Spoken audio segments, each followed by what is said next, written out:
Hello नमस्कार मेरे प्यारे साथियों, मैं अमित एक बार अपने YouTube चैनल जी हाईटेक क्लासेस पे आपका स्वागत करता हूँ। जैसा कि आप सभी को पता है कि ये क्लास हमारी शाम 8 बजे डेली लाइव चलती है और वो किसकी फिजिक्स की चलती है। तो इसमें हम 9 क्लासेस अपनी पढ़ चुके हैं। अब आज मैंने कहा था कि आज हम बात करेंगे, थोड़ा डिस्कस करेंगे डायपोल के बारे में। ठीक है, तो let's start with G hitech classes की लाइव स्ट्रीम में आपका स्वागत है। तो आज हम बात करने वाले हैं जो एक चैप्टर हम पढ़ रहे थे स्थिर वैद्युतिकी, उसी चैप्टर में मैंने आवेश पढ़ लिया था, आवेशन के प्रकार पढ़ लिए थे, सारी बातें वहाँ पर हो गई थी, विद्युत क्षेत्र हो गया था हमारे पास में।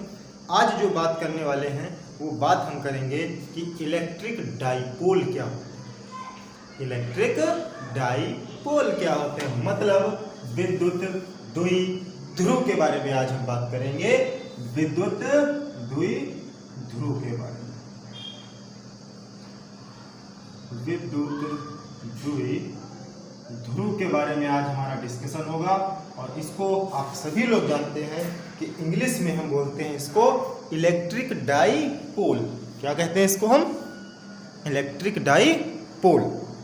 इतनी बात सभी को समझ में आई कि आज टॉपिक क्या हमारा रहेगा, इलेक्ट्रिक डाइपोल, या हिंदी में इसे बोले तो विद्युत द्विध्रुव। क्योंकि ये बात यूपी बोर्ड की चल रही है, एनसीईआरटी बेस्ड सब चल रहा है हमारे पास में, हिंदी मीडियम की क्लासेस होती हैं यहाँ पे।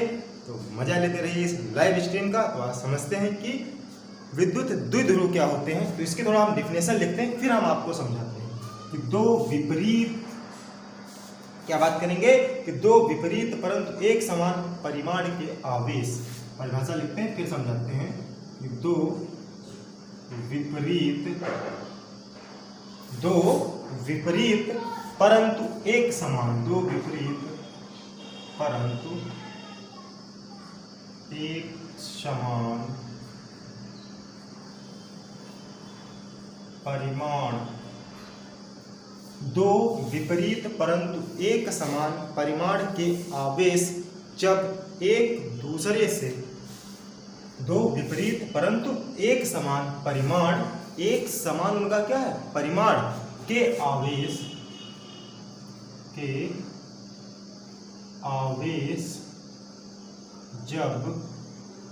एक दूसरे से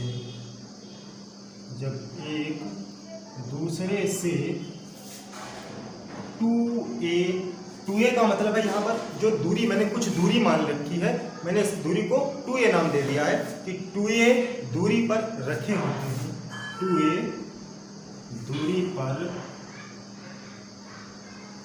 रखे होते हैं, 2a दूरी पर रखे होते हैं। तो विद्युत द्विध्रुव की रचना करते हैं। किसकी? विद्युत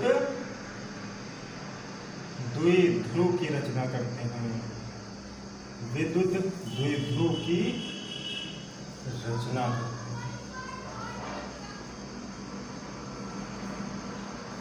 अब थोड़ा सा समझो, अब थोड़ा सा डिस्कशन करेंगे यहाँ पर, थोड़ा समझाने की कोशिश आप लोगों को करेंगे कि आखिर मैंने क्या कहा कि विद्युत द्विध्रुव की सर बात कर रहे हैं कि आखिर ये विद्युत द्विध्रुव है क्या।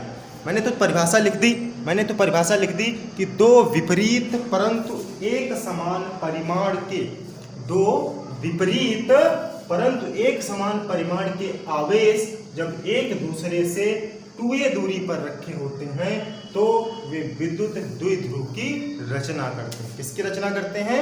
विद्युत द्विध्रुव की रचना करते हैं। सपोज करो अब यहाँ पर डाइपोल, ये होता है हमारे पास में डाइपोल, और पोल का मतलब होता है ध्रुव, क्या होता है ध्रुव, और डाई का मतलब होता है दो, जिसमें दो ध्रुव होते हैं। क्या होते हैं? दो ध्रुव होते हैं, उसी को हम बोलते हैं विद्युत इलेक्ट्रिक डाइपोल। समझ के? अब देखो यहाँ पर दो ध्रुव होंगे हमारे पास में, क्या होंगे यहाँ पर कि दो ध्रुव होंगे हमारे पास पर, दो ध्रुव होंगे हमारे पास।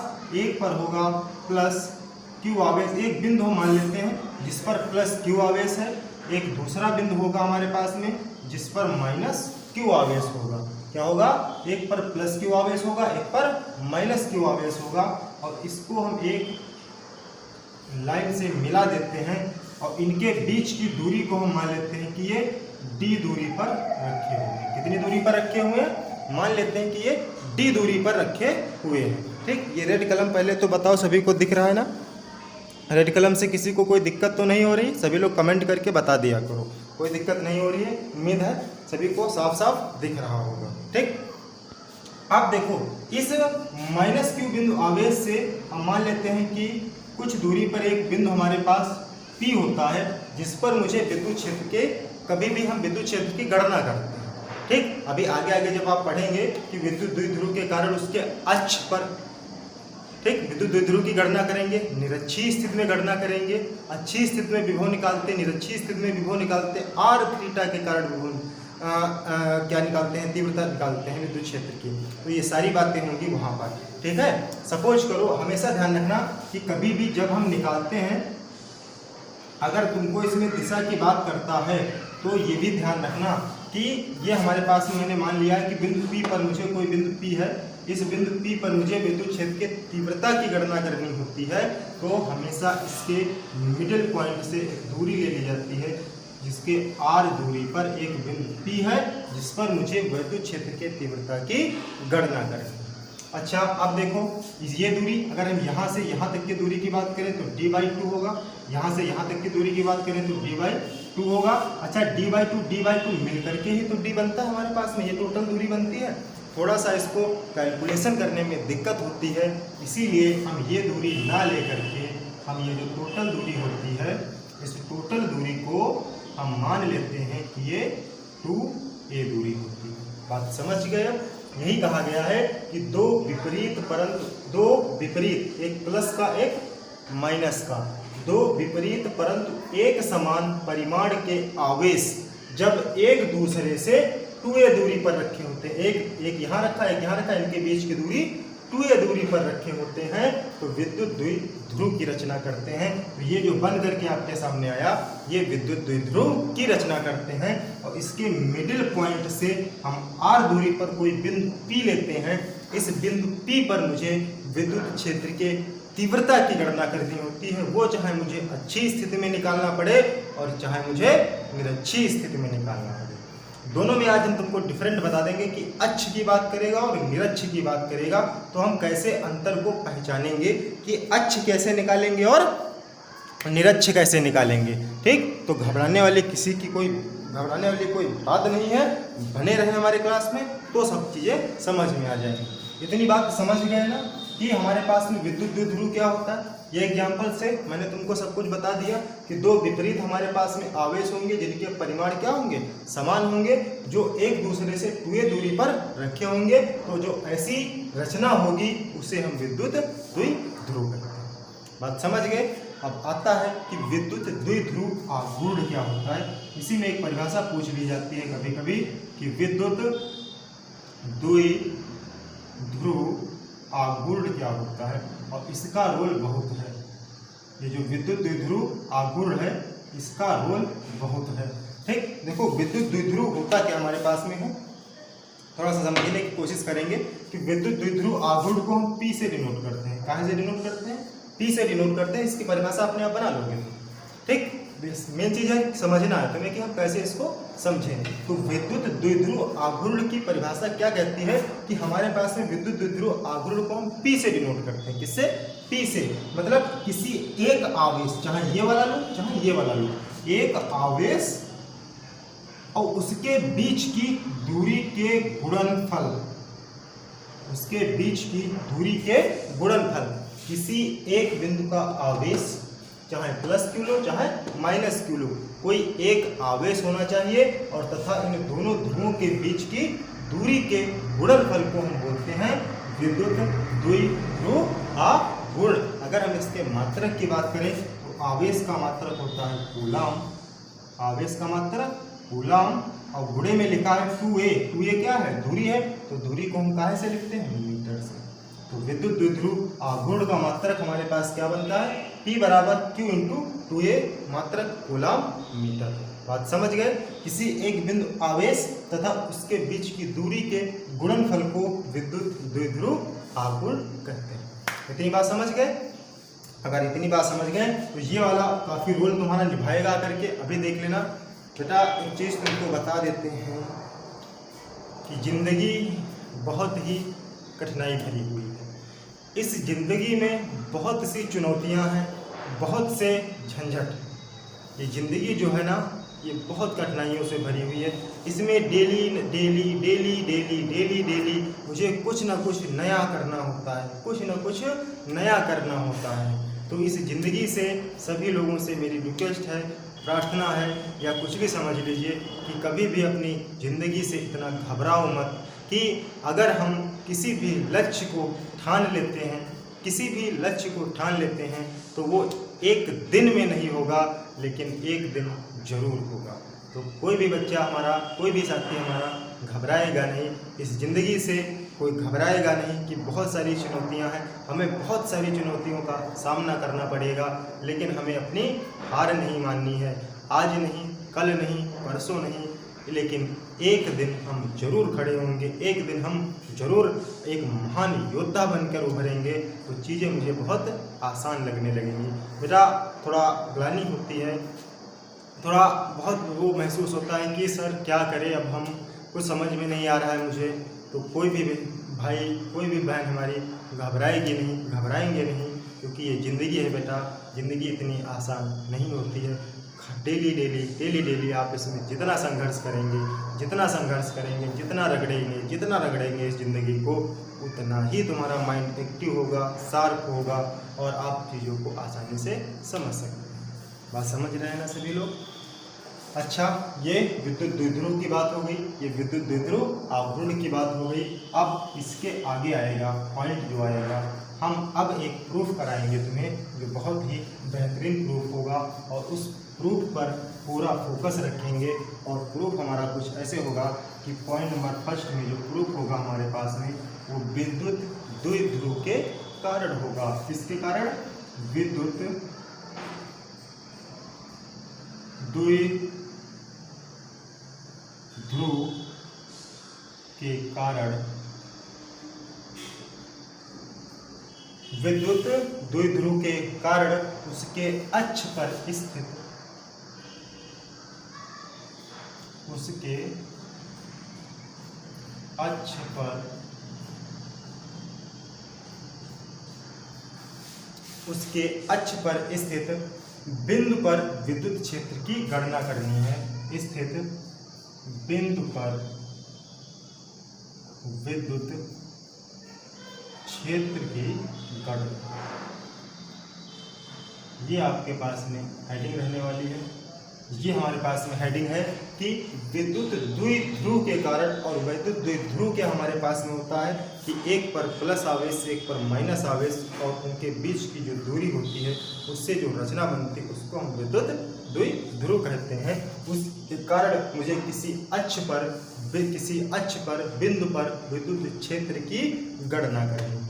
अब थोड़ा समझेंगे टॉपिक को, थोड़ा टॉपिक को रिलेट करेंगे और समझने की कोशिश करेंगे कि हमारे पास कोई दो आवेश हैं, एक प्लस क्यू आवेश है और एक हमारे पास में माइनस क्यू आवेश है। एक हमारे पास में प्लस क्यू आवेश है, एक हमारे पास में माइनस क्यू आवेश है। दोनों समान हैं परंतु विपरीत हैं, इनके परिमाण क्या है? समान है, लेकिन ये विपरीत आवेश हैं क्योंकि एक प्लस का है और एक माइनस का है। और इनके बीच की दूरी को हम क्या लिखते हैं? इसको प्लस मान लेना, इसको माइनस मान लेना। कोई बात घबराने वाली नहीं है, हम माइनस इधर लेकर के चल रहे हैं, प्लस इधर लेकर के चल रहे हैं। अब काम क्या करते हैं, इनके बीच की दूरी जो होती है उसे हम 2a से बोलते हैं। अच्छा, अब यहाँ पर कोई बिंदु होगा P, क्या होगा? कोई बिंदु है, उस पर विद्युत क्षेत्र की गणना करनी है। इस बिंदु पर हम मान लेते हैं कि मुझे एक बिंदु P है जो इस बिंदु से r दूरी पर है। कितनी दूरी पर है? r दूरी पर कोई एक बिंदु हमें दिया गया है, उस पर मुझे विद्युत क्षेत्र की गणना करनी है। अब तुम्हें पता है कि यहाँ से लेकर के यहाँ तक की दूरी a होती है और यहाँ से लेकर के यहाँ तक की दूरी a होती है, क्योंकि ये टोटल दूरी हमारे पास में 2a होती है। टोटल दूरी हमारे पास में 2a होती है। इतनी बात समझ गए ना आप सभी लोग? इतनी बात समझ गए ना? इतनी बात समझ गए ना? अगर हम बात करते हैं कि ये बिंदु हमारे पास में था, इस बिंदु से यहाँ तक अगर हम प्लस क्यू, मतलब ये इसके बीच की दूरी निकालें, प्लस क्यू आवेश से बिंदु P तक की दूरी की बात करें तो देखो यहाँ से लेकर के यहाँ तक r दूरी है, यहाँ से लेकर के यहाँ तक a दूरी है, तो इस टोटल दूरी में से इस a को घटा दें तो ये वाली जो दूरी हमारे पास में निकल के आएगी प्लस q आवेश तक की, ये r माइनस a निकल के आएगी। इतनी बात समझ गए। अगर हम बात करें कि माइनस q आवेश से बिंदु P तक की दूरी की बात करें तो यहाँ से लेकर के r है, यहाँ से लेकर के यहाँ तक a है, तो टोटल जो दूरी हमारे पास में होगी वो r प्लस a होगी। किसी को कोई दिक्कत? इतने में किसी को कोई दिक्कत? किसी को अगर कोई भी दिक्कत होती है तो हमें कमेंट बॉक्स करके ज़रूर बताएंगे। किसी को अगर कोई भी प्रॉब्लम, कोई भी समस्या, कोई भी दिक्कत होती है तो हमें कमेंट में लिख करके ज़रूर बताएं कि किसी को कोई समस्या हो रही है। थोड़ा सा टेढ़ा हो जाता है, चलो कोई बात नहीं, r प्लस a होगा। ठीक, इतनी बात समझ गए। अगर अब हम यहीं पर एक बात करें कि जो ये बिंदु P है इस पर हम दिशा की बात करते हैं तो इस प्लस q आवेश के कारण इस बिंदु P पर जो दिशा होगी इस प्लस q, क्योंकि तुम्हें पता है कि एक जैसे जब आवेश होते हैं तो उनके मध्य में प्रतिकर्षण होता है, तो ये प्लस q जो है इस पर जो बल लगाएगा वो कुछ इस दिशा में लगाएगा, और जो माइनस q है तो ये अपनी तरफ बल लगाएगा, मतलब यहाँ पर बल इसका लगेगा। ऐसे तो लगेगा हमारे पास में बल, बताओ, मतलब ये जो प्लस है मतलब ये E प्लस Q लग रहा है बल, और यहाँ पर E माइनस Q आवेश के कारण इधर दिशा में बल लग रहा है, और प्लस Q आवेश के कारण वो इस टाइप में बल लग रहा है। यहाँ तक दिख रहा है सभी को? बताएंगे सभी लोग, यहाँ तक दिख रहा है ना सभी को? हाँ, दिखता है यहाँ तक सभी को। इतनी बात अगर ये फिगर आप समझ गए हैं तो इसमें अब आपको दिक्कत होने वाली नहीं है। तो सबसे पहले हम क्या लिखेंगे कि माना कोई दो बिंदु आवेश प्लस q तथा माइनस q हैं जिनके बीच की दूरी 2a है। माना बिंदु O से, इसको हम बिंदु O मान लेते हैं, बिंदु O से r दूरी पर एक बिंदु P है जिस पर मुझे विद्युत क्षेत्र के तीव्रता की गणना करनी है। ये थ्योरी में लिखना होता है। बात समझ गए? थ्योरी में क्या लिखना है कि माना हमारे पास में, माना कोई दो बिंदु आवेश प्लस q तथा माइनस q हैं जिनके बीच की दूरी 2a है, जिसके मध्य बिंदु O से r दूरी पर एक बिंदु P है जिस पर मुझे विद्युत क्षेत्र के तीव्रता की गणना करनी है। अब हम बात करें तो प्लस q आवेश के कारण बिंदु P पर दूरी निकालें। बिंदु P पर विद्युत क्षेत्र की बात करें प्लस q के कारण, अब हम सॉल्व करते हैं इसको कि प्लस q आवेश के कारण, प्लस q आवेश के कारण बिंदु P पर विद्युत क्षेत्र, तो प्लस q आवेश है तो यहाँ प्लस q लिख देंगे।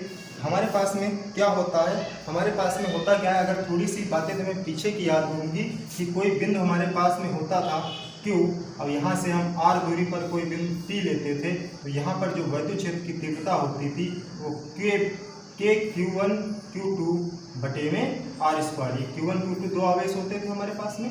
ये हमारे पास में पिछली क्लास में फार्मूला सभी को पता होगा, तो इसी फार्मूले का हम यूज यहाँ पर करेंगे आकर के।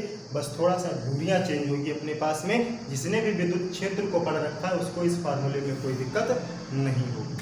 बात समझ रहे हैं ना सभी लोग? तो अगर हम बात करें प्लस q के कारण, प्लस q के कारण बिंदु P पर विद्युत क्षेत्र की बात करें तो K क्या हमारे पास में, प्लस q के कारण आवेश हमारे पास में क्या, q हमारे पास में आवेश, क्योंकि एक ही आवेश के कारण हम बात कर रहे हैं, एक आवेश के कारण बात कर रहे हैं तो एक आवेश होगा, तो k q बटे में r स्क्वायर, r हमारे पास में क्या है, r माइनस a, तो r माइनस a का होल स्क्वायर, इसको मान लेंगे समीकरण नंबर 1। इतनी बात समझ में आ गई सभी को? अब हम बात करते हैं माइनस q आवेश के कारण बिंदु P पर विद्युत क्षेत्र। माइनस q के कारण, माइनस q के कारण बिंदु P पर विद्युत क्षेत्र की बात करें तो E माइनस q के कारण निकाल रहे हैं, तो k q बटे में r स्क्वायर होता है हमारे पास में, r स्क्वायर होता है, तो माइनस q ये है, और बिंदु P तक की दूरी हमने क्या डिनोट कर रखी है, r प्लस a का होल स्क्वायर, तो दूरी यहाँ पर हो जाएगी आर प्लस ए का होल स्क्वायर, और इसका नाम हम दे देंगे समीकरण नंबर 2। समझ गए ना? इसको हम क्या दे देंगे? समीकरण नंबर 2 दे देंगे। अब यहाँ बिंदु P पर मुझे नेट बल निकालना होता है। क्या निकालना होता है? हम ई नेट निकालते हैं। ई नेट का मतलब हमारे पास में जो वैद्युत क्षेत्र की तीव्रता है उसका हम कुल निकालते हैं, वैद्युत क्षेत्र की तीव्रता का। तो ई नेट हमारे पास में क्या होगा? कोई हमें सोच के बताए कि जो ई नेट होगा वो क्या होगा। एक तो दिशा ई प्लस क्यू इधर है, एक तो दिशा इधर है, तो एक प्लस इधर है, एक माइनस इधर है। तो मतलब जो भी नेट हमारे पास में होगा, ई नेट जो हमारे पास में होगा, ई नेट जो हमारे पास में होगा, E plus Q minus E minus Q. और समझ गए? क्योंकि ये हमारे पास में इधर की ओर बल लगा रहा था, ये इधर की ओर बल लगा रहा था, मतलब दोनों में जो बल था वो विपरीत था। आप समझ गए? अब हम दोनों मान यहाँ पर रख देते हैं। ई प्लस क्यू के कारण जो भी मान था हमारे पास वो रखते हैं आकर के। क्या लिखा हुआ है? के क्यू बटे में आर माइनस ए का होल स्क्वायर, फिर माइनस ई माइनस क्यू जो मान लिखा है वो रखते हैं के क्यू बटे में आर प्लस ए का होल स्क्वायर। इतनी बात समझ गए सभी लोग? आगे देखो थोड़ी सी बात कर लेते हैं।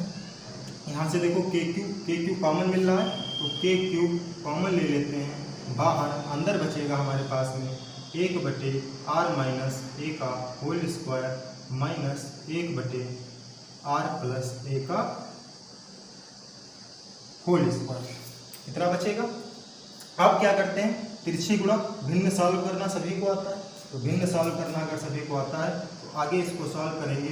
तो के क्यू इससे इसकी गुणा कराएंगे तो आर प्लस ए का होल स्क्वायर बनेगा, माइनस इससे इसकी गुणा कराएंगे तो आर माइनस ए का होल स्क्वायर बनेगा, और बटे में A minus B, A plus B मतलब A square minus B square बनेगा, मतलब R square minus A square, और इसका ऊपर क्या लगा है? होल स्क्वायर, तो होल स्क्वायर लगा देंगे। यहाँ तक किसी को कोई दिक्कत हो तो बताएंगे।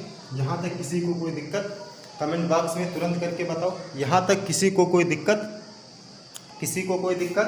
इतनी बात समझ में आई? थोड़ा सा वेट करेंगे, थोड़ा मैं इंक डाल लेता हूँ इसमें, थोड़ा स्लो चलने लगा है, तो घबराएंगे नहीं सभी लोग। देख लीजिए एक बार फिर से, अपना ऊपर से देख लो, बेहतरीन चीज़ है, समझ में भी आएगा। एक बार देख लेंगे सभी प्यारे बच्चे, एक बार पढ़ लो कैसे कैसे सर ने बताया है आपको, तुरंत देख लो। देख लिया ना? अगर देख लिया तो मेरा भी काम हो गया है कि मेरे में भी इंक पड़ चुकी है, तो हम मैदान में आ चुके हैं। अब बस तुम्हें करना क्या है? इसी समीकरण को सॉल्व करते हुए चले आना है, ठीक है? तो अब हम यहाँ से सॉल्व करना स्टार्ट करते हैं। थोड़ा सा सॉल्व करेंगे इस समीकरण को, इधर सॉल्व कर देते हैं, फिर इधर सॉल्व कर देते हैं, पूरी सॉल्व हो जाएगी। देखो ये के क्यू लिखा था, तो इसको हम ई नेट हम निकाल रहे हैं, तो ई नेट हम ऐसे लिख लेंगे, बराबर में के क्यू ऐसे लिखा रहने देंगे।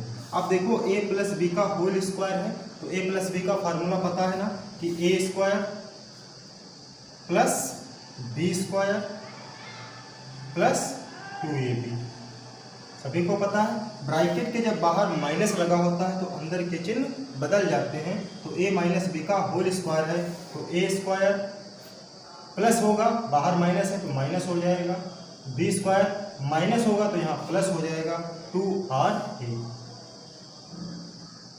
इतनी बात समझ में आई सभी को? बटे में हम क्या लिखेंगे? R square minus A square का होल स्क्वायर, जो लिखा है हमारे पास में R square minus A square का whole square. R square A square, R square A square खत्म हो जाएगा, हमारे पास में बचेगा के क्यू, बटे में बचेगा देखो 2ra, ये बचेगा 4ra। अब एक चीज़ यहाँ पर होती है कि R square minus A square, तो आर की अपेक्षा ए जो होता है वो बहुत ही छोटा होता है, तो यहाँ पर हम आर को निगलेक्ट कर देते हैं, नगण्य मान लिया जाता है कि बहुत छोटा है, तो यहाँ सिर्फ और सिर्फ बचेगा आर स्क्वायर, और इसकी पावर कितनी बचेगी? 2। आगे सॉल्व करते हैं कि के क्यू इंटू में 4ra बटे में बचेगा हमारे पास में आर की पावर 4। देखो ऊपर आर है, नीचे आर की पावर 4 है, तो कट जाएगा। यहाँ लिख देते हैं लाइन में के क्यू 4a बटे में आर की पावर 3, इतना लिख देते हैं। यहाँ तक सभी को दिख रहा है? सभी बच्चे बताएंगे कि दिख रहा है कि नहीं दिख रहा है, नहीं दिख रहा है। चलो कोई बात नहीं, हम इसको ऊपर लिखते हैं। ये जो मैंने लिखा था इसको काट करके हम यहाँ पे लिखे दे रहे हैं कि KQ 4A और बटे में बचेगा RQ, क्योंकि इस R से एक R खत्म हो जाएगा। अब आगे बात कर लेते हैं थोड़ा सा। अब हम आ गए अपने, समझ लो टॉपिक पे ही आ गए, बस खत्म होने वाला है आपका टॉपिक है ये, बहुत थोड़ा सा बचा हुआ है। ये बचा था ई नेट ही तो सॉल्व कर रहे थे हम, ई नेट सॉल्व कर रहे थे। अब देखो यहाँ से ये जो 4 लिखा है इसको 2 × 2 लिख सकते हैं ना, तो हम 2 × 2 लिखेंगे, तो मतलब हम लिख लें 2KQ × 2A और बटे में हमारे पास में बचा RQ, यही तो बचा। अब देखो अभी मैंने तुमको एक वैद्युत द्विध्रुव बताया था, वैद्युत द्विध्रुव में मैंने ये बताया था कि P = Q × 2A, यही तो होता है हमारे पास में, वैद्युत द्विध्रुव हमारे पास में होता है। तो यहाँ पर देखो ये Q लिखा है, इंटू में 2A लिखा हुआ है, इन दोनों का जो गुणनफल होगा काहे के बराबर होगा, P के बराबर होगा, मतलब P = Q × 2A। तो हम लिख सकते हैं यहाँ पे जो हमारे पास समीकरण थी वो 2K, अब Q × 2A की जगह पर हम P लिख देंगे, P बटे में RQ, और ये हमारे पास में ई नेट निकल के आ जाएगा। बात समझ गए कि ये कैसे आ गया, मैंने पूरा तुमको डेरिवेशन समझा दिया कैसे आ गया हमारे पास में। अगर यहाँ पर हम दिशा की बात करें, किसकी बात करें, दिशा की बात करते हैं, तो मतलब एकांक सदिश मुझे बनाना पड़ेगा, मतलब वेक्टर P बनाना पड़ेगा। तो P के ऊपर कैप लगाएंगे तो वो एकांक सदिश का काम करेगा। तो यहाँ पर हम सीधे सीधे लिखेंगे E net = 2KP 2K P बटे में RQ, ये इतना हो गया। अब साथ में लिख देंगे P कैप। तो ये जो वैद्युत क्षेत्र की तीव्रता निकल के आई है ये तुम्हारी एकांक सदिश के साथ में, मतलब दिशा के साथ में, सदिश के साथ में निकल करके आई है। और तुम्हें पता भी है कि कभी कभी K का मान जो होता है वो 1/4πε0 रख देते हैं। तो यहाँ पर K का मान अगर हम 1/4πε0 रख देंगे तो ई नेट जो निकल के आएगा वो 1/4πε0 2P बटे में R³ हो जाएगा। तो ये तुम्हें बुक में दिखेगा, यहाँ तक कोई भी लाइन तुम लिख सकते हो।